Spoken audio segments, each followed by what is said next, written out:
Facebook's new metaverse is relentlessly horrific. On October 28th, 2021, Facebook released a video revealing their new name, Meta. In the video, Mark Zuckerberg describes Facebook's new augmented reality, a reality where you can be whatever you want to be, where you can be seen how you want to be seen, where you can escape the clutches of your atomized, transient, lonely life. Well, you're in the experience, not just looking at it. And we call this the metaverse. The video was cringy and dystopian. People memed it, so it was a joke, and then we all moved on. Little did we know, we were already in the beta version of Metaverse. In 2021, it was calculated that the average American spends 5 to 6 hours a day on their phone, and another 4 hours on their computer. That means if you sleep 8 hours a day, you spend almost double the amount of your waking hours in the virtual world than you do in the real world. But what about the other 6 hours of your waking day? The hours we somehow manage to spend in the real world? Well, that's time that could be spent in the virtual world. That is wasted time that doesn't make Facebook money. It's a completely untapped market, which is why Facebook decided they would take things to the next level, putting all their money, all their employees, and even changing their name to take our addictions to new heights. This really shouldn't be shrugged off. Facebook's algorithms have already worked exceptionally well. Facebook is one of the main forces behind our virtual addiction in the first place. It's for this reason that the metaverse is beyond sinister, because the metaverse sets a precedent the likes of which we've never seen before. Instead of us being addicted to a drip of anodyne lethargic dross, we will be attaching our own consciousness, our own lives, our own businesses, our own culture, our society into the virtual world. People are getting married inside the metaverse, and I've just bought a virtual shoe company that makes virtual NFTs and sneakers for the metaverse. We are currently witnessing the commodification and mechanization of human existence. But to understand this whole picture, we need to understand the person behind it all, Mark Zuckerberg. The son of a dentist and psychiatrist, Mark Zuckerberg was born and raised in an affluent suburb of New York, where he would go on to attend Harvard University. For Mark's entire life, he has never lived outside of the elitist culture he was birthed into. Just like almost all of his co-workers, associates, the reporters covering him, or even the congressman pretending to regulate him. Starting from the beginning, Zuckerberg's business ventures have always been rife with controversy and unethical business practices. Zuckerberg started his first web venture in 2003 while attending Harvard. The site was called FaceMash. It compiled photos of Harvard students and allowed users to evaluate their attractiveness. But after Harvard caught onto this, Zuckerberg would begin a new site. Inspired by Harvard students' directory Facebooks, Zuckerberg would go on to create his new online version for students. Instantly, the site gained enormous popularity. Facebook's was live on a handful of college campuses. It was not the market-leading social network or even the first college social network. Other companies had launched sooner and with more features. Facebook only had 150,000 users, and yet that summer they raised their first $500,000 in venture capital. And then less than a year later, they raised an additional $12.7 million. So how was Facebook able to raise so much money when its actual usage was so small? Well, by all accounts, what impressed investors the most was one thing in particular: the raw amount of time Facebook's active users spent on the site. More than half of all users came back to the site every single day. Because from the beginning, the site was built to be extremely addictive, so that once the consumer was addicted, Facebook could steal all their information and data and sell it off to advertisers for a hefty profit. From the beginning, Zuckerberg had always shown contempt for his users. For example, just days into Facebook's launch, Zuckerberg texted a friend bragging about how he had all Facebook users' personal information and offered info about anyone at Harvard. They trust me, Zuckerberg bragged. Dumb f***s. Whilst at the same time, Zuckerberg assured users over the years they shouldn't be concerned about their privacy. As Facebook continued to grow, several of Zuckerberg's early collaborators accused him of stealing credit and shares in the company. Lawsuits followed and Zuckerberg paid, but none of this would get in the way of Facebook's growth. The company was now close to 2 billion users worldwide, granting Zuckerberg a net worth of over $70 billion. And as is always the case, Zuckerberg, like every other Silicon Valley titan, never gets high on his own supply. Instead, Zuckerberg values his own privacy. He lives in a secluded 750-acre mega mansion in Hawaii, which is secured by 6 feet surrounding wall. And in his Palo Alto house, Zuckerberg bought 4 adjacent houses at the price of $30 million just to serve as an extra privacy buffer. And when Zuckerberg does go online, his webcam is covered with masking tape, because Zuckerberg doesn't trust technocrats like himself. But most of the public, or in Zuckerberg's words, the dumb f***s, allow Facebook to gather an ever-growing amount of intimate information about each of its users. Facebook knows the sites you visit, the events you attend, the vehicles you use, because Facebook is attached to so many other sites. It even knows your browsing history even when you're not using Facebook. Facebook is like a leech that's life force depends on sucking all your information and privacy away from you. By synthesizing this information, Facebook's algorithm can make astonishingly accurate assumptions about your life. It can know your assets even if you've never mentioned a word about money, wealth, or your investments. Facebook's facial recognition software is now so advanced that it can detect users and uploaded photos even if the user hasn't been tagged. Because this is the core of Facebook's exponential growth. This is where the real money and wealth behind Facebook lies. Facebook serves as the ultimate hub for advertisements. Its algorithms work to create the most finely tuned ad pictures in history. Facebook's success is predicated on how long it can addict the user, which they can then sell off this engagement to advertisers. And the company has been insanely successful at doing that, with roughly 200 million Americans and Canadians using the app every day. Sean Parker, the first president of Facebook, bluntly admitted that Facebook overrides the free will of its users. When engineers designed Facebook, Parker explained that their point of focus was, quote, how do we consume as much of your time and conscious as possible? In his XEO article, Parker admitted that Facebook wasn't just addictive as a virtual drug, but was having similarly wide-reaching effects. Quote, Facebook literally changes your relationship with society and with each other. God only knows what it's doing to our children's brains. This was a stunning admission, but it received surprisingly little attention at the time, because deep down we all want to ignore this reality. It's just easier to be comfortably numb. The closest analogy I could think of to the addictive power of social media is probably heroin. Heroin gives an illusion of knowing and of control. The heroin addict is analogous to the social media consumer, where what is seen feels real. The virtual world allows the user to blot out the real world and enter into a pleasurable passive numbness. You become absorbed by the dopamine, hooking you to look at the next thing and the next thing. And just like any other addiction, people always overestimate their control over their virtual usage. And most importantly, the damage social media addiction has on the lives of its users and society is what, in my view, defines it as a serious addiction. And just a few months ago, Frances Haugen revealed Facebook is ripping apart the social fabric of how society works. And science agrees. A 2017 study in the American Journal of Epidemiology found that the use of Facebook correlated with declining psychological and even physical health. The more time spent on Facebook, the worse the user's mental health. And Facebook's other app, Instagram, is even worse. A 2017 study by the British Royal Society for Public Health discovered that Instagram was the most damaging social media site, causing loneliness, anxiety, and depression. This isn't a secret to Zuckerberg, or even the public at this point. It's an established fact. But if you thought Facebook's global omnipresence wasn't creepy enough, things are about to get a whole lot more dystopian. In 2013, Zuckerberg foresaw that Facebook was going to plateau. Almost all big tech companies reach their expiry date as quickly as their rise. MySpace, Napster, Yahoo. So Facebook needed to take on radical change, which is why they began to invest everything into VR technology, putting their finest programmers, engineers, designers to revolutionize social media. It would take over 8 years for their first prototype to be produced, and it was called the Metaverse. Now, what's the Metaverse? Well, according to Zuckerberg, the Metaverse is the next version of the internet. Facebook promises that the Metaverse will introduce the world to a new reality, a reality made up of different worlds, avatars, and businesses. Professor Reed explained that, quote, "The Metaverse's ultimate aim is not just virtual reality or augmented reality, it's mixed reality. It's blending the digital and real world together. Ultimately, this blend may be so good and so pervasive that the virtual and real become indistinguishable, and the market for that is gigantic. Whoever controls it will basically have control of your entire reality." Our minds have already been jacked into the system. But your phone is already an extension of you. You're already a cyborg. You don't even, well, most people don't realize they are already a cyborg. That phone is an extension of yourself. But once we live inside the virtual world, where an entire society, economy, and culture exists in this world, that's when we should be deeply concerned. This is potentially the biggest threat to humanity as we know it. But to understand why, let's first look at the experience machine. Philosopher Robert Nozick coined the idea of the experience machine in the 1960s, and his version of the experience machine has uncanny parallels to the metaverse. The experience machine is a thought experiment, where you can put an electrode in your head and you can simulate neurotransmitters that you can live life in infinite bliss. Most rational humans would completely reject this. They wouldn't want this. They'd want a meaningful life. But what if you could put an electrode in your head that gives you endless meaning? Well, I'm starting to worry that that's the situation we find ourselves in now, where the metaverse will provide you meaning through shops, businesses, meeting friends, celebrity worship, instant news, instant pleasure, and shallow meaning in the metaverse. You'll be able to feel as much pleasure as you want and do whatever you want. You can feel like what you're doing is meaningful because that's the illusion needed to keep you stuck in the metaverse algorithm. This is all very real, and as we go into the year 2022, we're already a culture that's being ripped apart by the bliss machine in our pockets, because we're a culture that has lost faith in itself and offers nothing but empty, meaningless nihilism, a neoliberal dystopia that indoctrinates young people to shun authenticity, community, and family in pursuit of vapid consumerism and escapism, where we're so numbed on social media that for us to feel anything, we have to find the most absurd forms of escapism, where everything is so fake and empty inside that we have to live vicariously through other people's stories just to feel anything, where we no longer have a sense of belonging, with our only destiny to be atomized and alone, embroiled in debt, no savings, and no money, living in decaying dystopian megacities that are littered with piles of oozing feces, unable to afford a standard of living that provides us with basic dignity or privacy. A generation of atomized, desperate, lonely losers whose only way of addressing their pain of isolation is to be absorbed by the virtual world. A virtual world that strips us of privacy, freedom, and authenticity. So long as our culture continues to offer nothing whatsoever of substance, authenticity, or meaning, nightmarish trends like the metaverse will only continue to proliferate. And the sad fact is the majority of us will jump in without a second thought, because deep down we have nothing else to live for. And when the majority of people go into the metaverse, that leaves only a small segment of the population who remains outside of the metaverse, who are further ostracized from their friends and family. And of course, Zuckerberg knows this, and he wants this. He's the architect of this, because this allows him to become the prophet, the god of an entirely new reality, the creator looking over his population of dumb fucks, an increasingly narrow group of technocrat billionaires who have full control over the lives of the global population. A metaverse of socialism for the rich.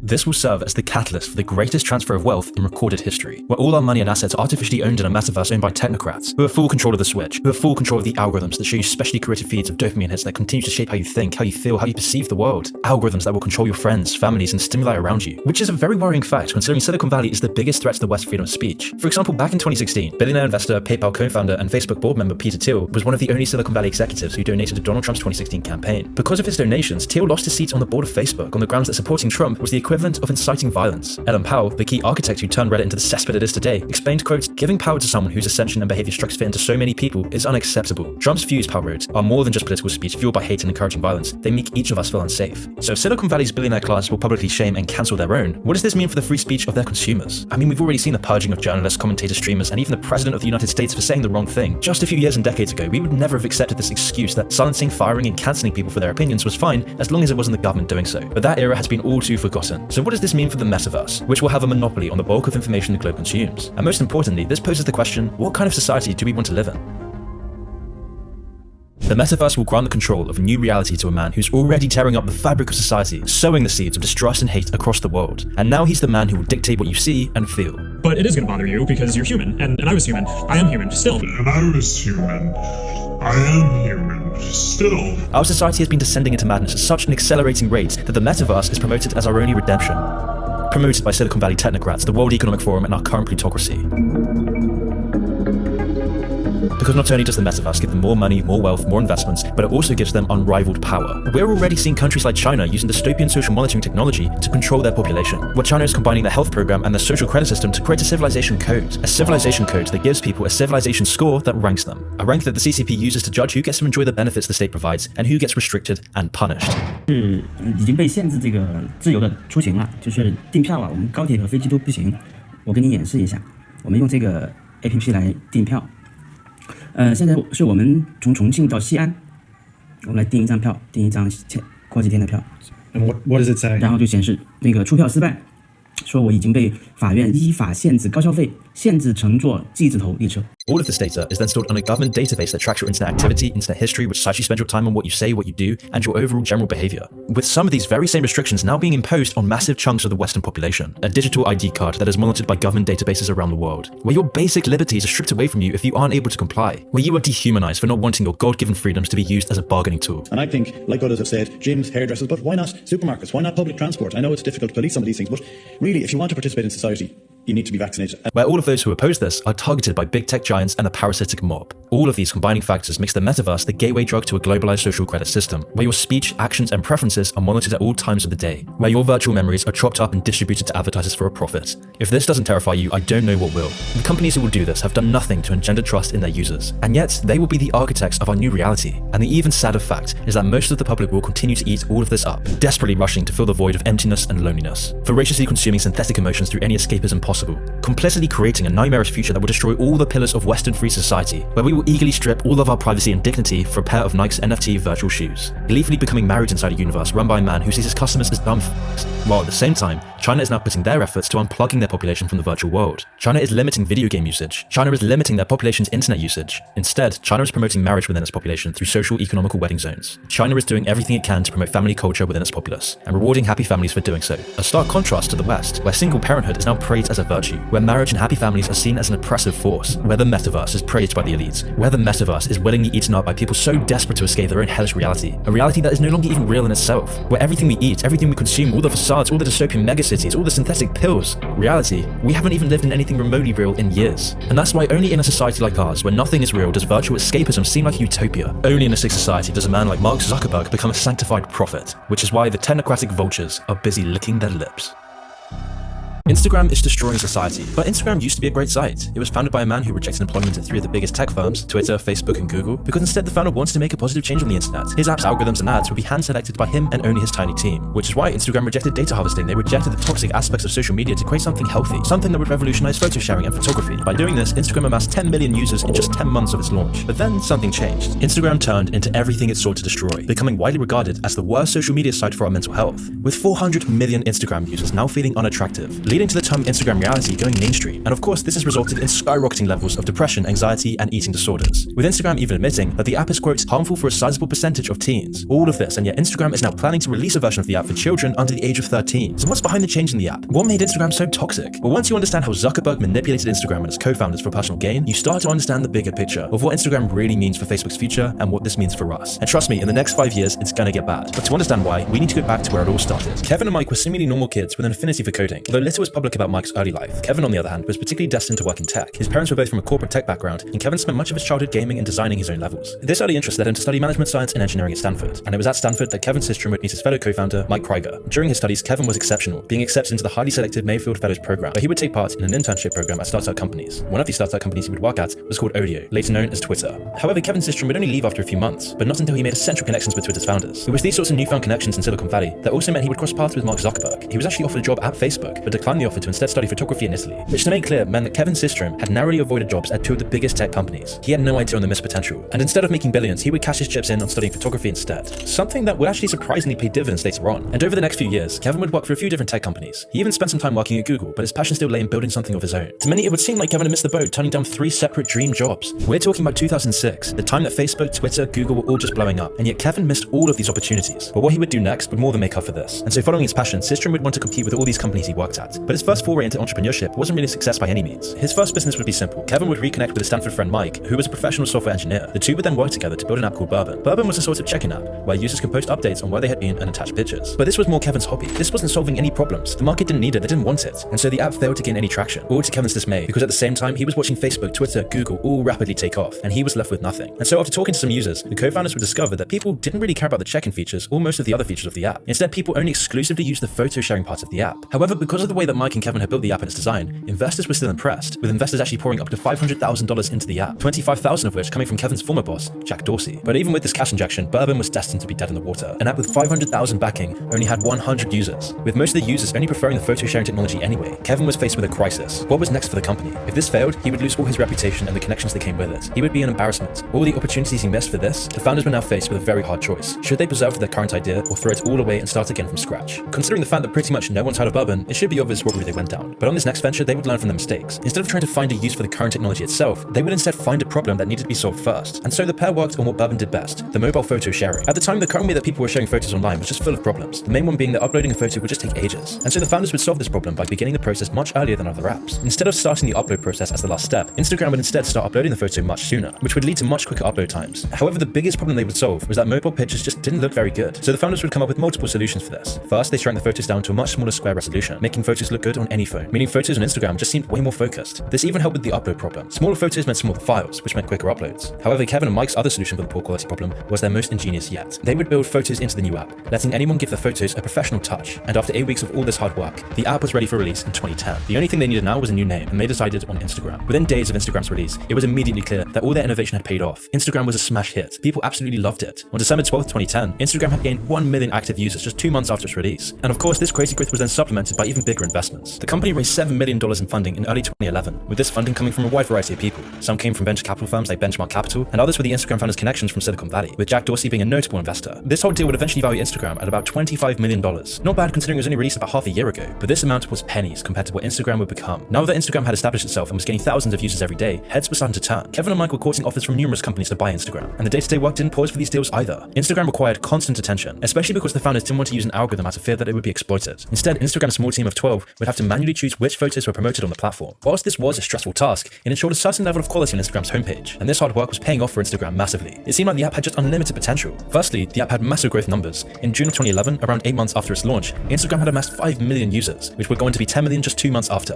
Instagram's growth was then further boosted by endorsements from some massive names. Justin Bieber and Ariana Grande were early adopters, and they would bring their millions of fans to the platform. Because of this, Instagram was becoming the king of Silicon Valley. Instagram was now posing a major long-term threat to the giants of big tech, namely Twitter and Facebook, which is why it did seem likely that Twitter would buy Instagram, considering Jack Dorsey's personal connections with the founders, along with his substantial investments in the company, which is what made it all the more surprising when Facebook bought Instagram for $1 billion in early April of 2012. But why did the founders choose Facebook over all the other suitors? Well, it's all down to the deal they got. The most important part of the deal was that Instagram would stay largely independent of Facebook, despite becoming a subsidiary. Facebook would also give Instagram large amounts of funding and would help them grow their business. Systrom and Krieger would also stay as CEO and CTO respectively, enabling the company to be uninhibited in its growth. On top of this, the pair would make hundreds of millions from the deal. They would never need to work another day in their lives. Systrom alone is estimated to have made a cool $400 million in cash. And early on, Facebook were good with their promises. Numerous new features were quickly added to the app, like video sharing and photo tagging, as both of these concepts were already in Facebook's interface and were likely funded through the deal. However, all of this didn't come without a big cost. At the time of the deal, there weren't really any concerns about Facebook gaining a monopoly, but Instagram and Facebook have an incredibly similar platform. This, coupled with the immense growth of Instagram, should have raised at least a few alarms. I mean, Mark Zuckerberg and Jack Dorsey could see the real threat Instagram was posing to the social media space. However, the regulators somehow approved the acquisition without a second thought. Legal battles are still raging to this day about whether Facebook has a monopoly on social media. And we haven't even mentioned Facebook's ownership of WhatsApp, let alone the concept of the metaverse. Regardless, we'll get to these problems later in the video. But in the years after the acquisition in 2012, Instagram's growth would only continue to soar, hitting 50 million users in just 3 weeks after the acquisition, which would then rise to 100 million less than a year after that. But with this huge growth was also huge controversies that would mar Instagram's reputation. First, under Facebook, Instagram would update its terms of service, letting itself sell users' photos without paying the user or even telling them about it, which meant that Instagram now owned the millions of photos uploaded every day. And this was the first of the many sinister changes that came from Facebook's acquisition. But one issue had nothing to do with Facebook, and that was crime on Instagram. Just a year after Instagram's release, the platform is inundated with self-advertising drug dealers. As stupid as it sounds to broadcast your crimes on the internet, internet, the lack of oversight from Instagram made being caught very unlikely. Image recognition technology was still very primitive, and Instagram had too few employees to monitor all of its millions of posts. In fact, back in those early years, there were only 13 employees running the entire site. This meant that the founders were almost powerless to stop the wave of crime on their own platform. They did try some half measures, like banning the hashtags related to drugs and drug dealing. However, these bans were easily circumvented. The criminals just made new hashtags instead. Another problem that the founders were facing was that these criminals' posts would often pop up in users' recommended feeds, and as these drug posts were often targeted towards teens, young people's feeds were always the worst affected. When asked about this in 2013, an Instagram spokesperson stated that, quote, "People can't buy things on Instagram. We are simply a place where people share photos and videos." And because of this attitude, nothing's changed. The consequences of this were then documented in a Vice documentary from 2021, which detailed how money launderers fish for victims through Instagram with posts advertising fast and easy money. Once desperate people take the criminals' money, they are often manipulated into riskier and riskier schemes, which often results in the victims going to prison, or worse, being caught by other criminals. Because when the banks do catch on and freeze their money, the victims often end up owing thousands to organized criminal groups. There's been a flurry of articles written just this year describing how easy it is to find these schemes. The Watchdog Tech Transparency Group reports that drug hashtags are recommended to users as young as 13 years old.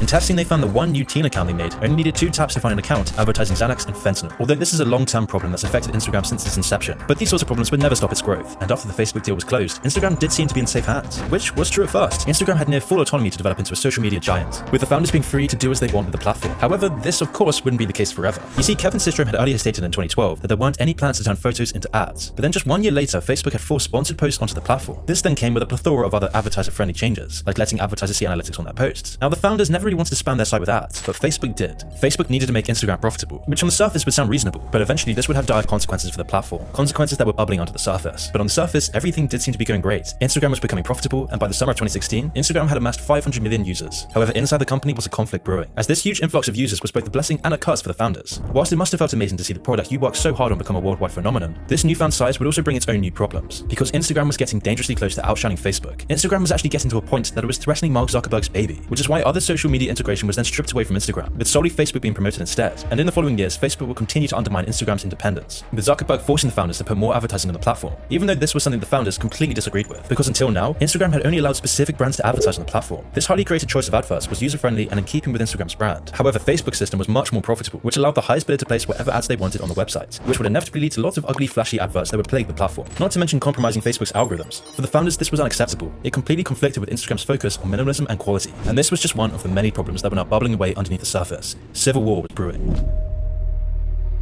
Instagram's culture has slowly been morphing into a parody of itself. I mean, filters were built into the app from its inception, and they're still a huge part of making your photos better looking. However, it's also becoming very common for people to enhance their photos in other less honest ways. Photoshopping was and still is everywhere on the platform. In fact, it's become so widespread that the term Instagram reality is very widely used nowadays. There's even a subreddit dedicated to exposing it going by the same name, and it has over 1 million subscribers. And you see, it isn't just photoshopping though. Instagram is full of people presenting a false, idyllic life, and if these tricks don't catapult you to Instagram fame, you can even buy a fake audience. As most of us know by now, it's incredibly easy to buy bot accounts as followers. Even celebrities do it. It's estimated that Ariana Grande has over 65 million fake followers. All of these deceptions are aggregating into a massively unrealistic standard on Instagram, and the sad fact is that it doesn't really matter anymore that people are catching on to this. Even when you use the app and you understand that it's fake, it still massively affects your mindset and your mental health. If you're one of Instagram's 500 million regular users, then you'll always be bombarded with unattainable standards every single day, which leads to you subconsciously comparing your life to other people's perfect fake manufactured lives. Although this doesn't affect every single person in the exact same way, it is a proven effect. Out of the 5 major social media sites that young people use, Instagram is always rated as the worst for users' mental health.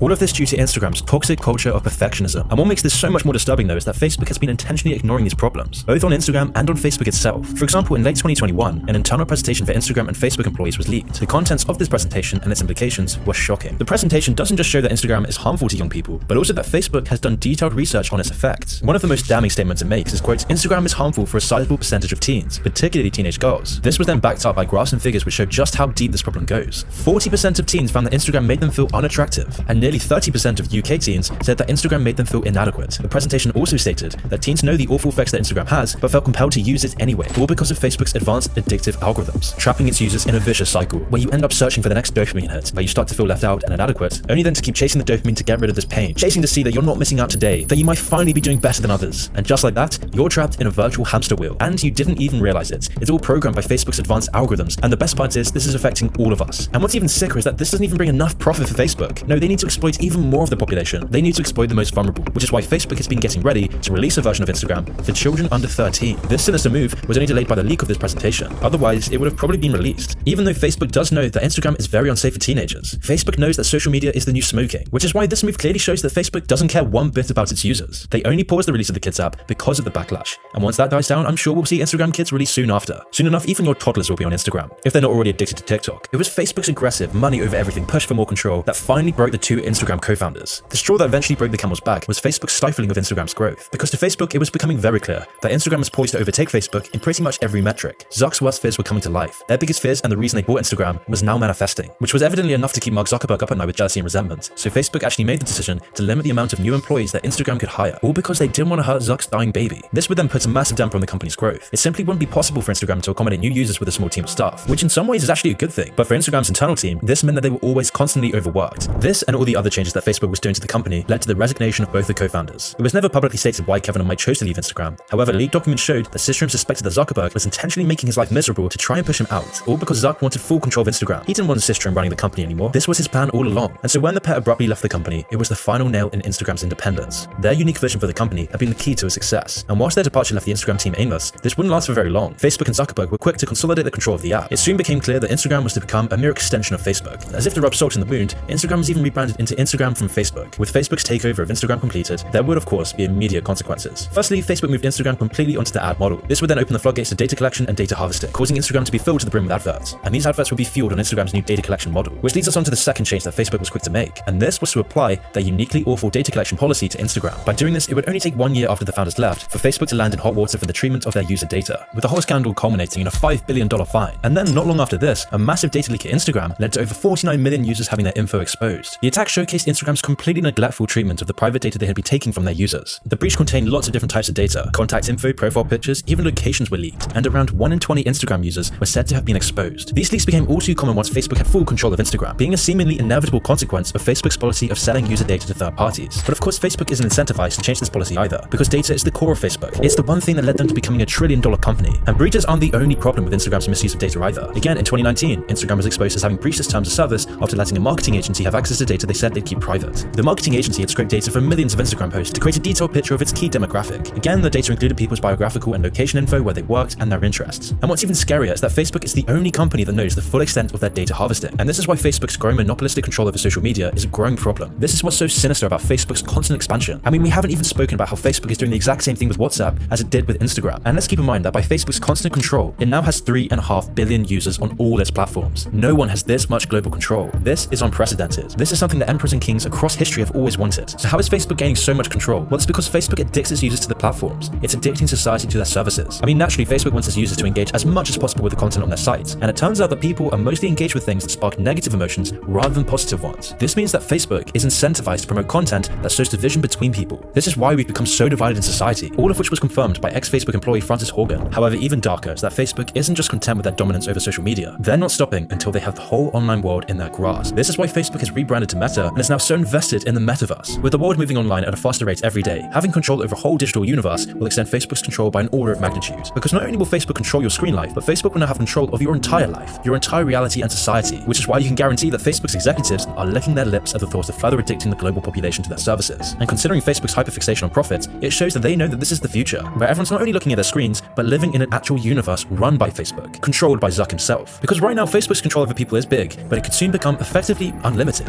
Facebook's plan right now is to extend their control way past anything we've ever seen before, and I'm starting to see this creep around. When I go on the tube in the London Underground, I'm now starting to see ads for the metaverse, which is why Instagram may just end up as a stepping stone on the path to Facebook's ever-increasing hold on society.